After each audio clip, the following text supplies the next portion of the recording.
Hello, my name is Aaliyah Burchette, and I am here to tell you a little bit about my story.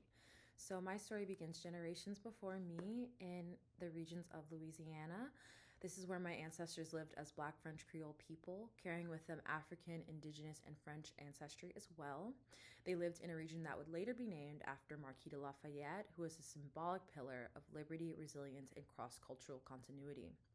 Growing up with this lineage really enforced for me the importance of preserving and carrying on our stories.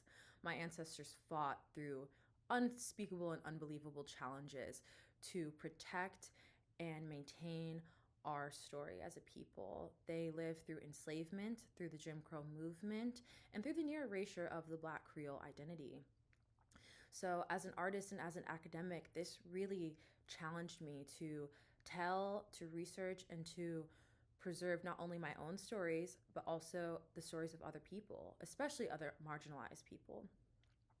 So, I tend to first research people throughout antiquity. I really enjoy learning about prehistoric and ancient modes of life. I also, as a Western person, I aim to combine the reality of living in the Western world and Western culture and Western mode of dress, especially as a fashion designer, into my work, but also to look back through different diasporic cultures, including my own African ancestry, to find overlap in what we assign meaning to, how we see value, and the way that we live our lives as people, our overlapping ideologies, because fundamentally I believe that we actually have much more in common and much more similarities than we actually may see on the surface.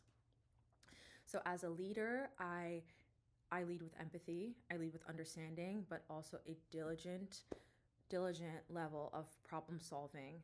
I am fast on my feet and I really look to understand a problem, to assess it, and to address it wholeheartedly and holistically.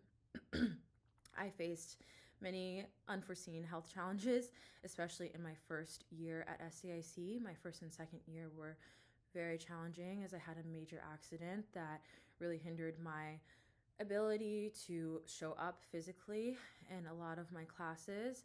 And through this sheer willpower alone and self advocacy, I was able to continuously excel and to graduate in a 5-year program in only 3.5 years.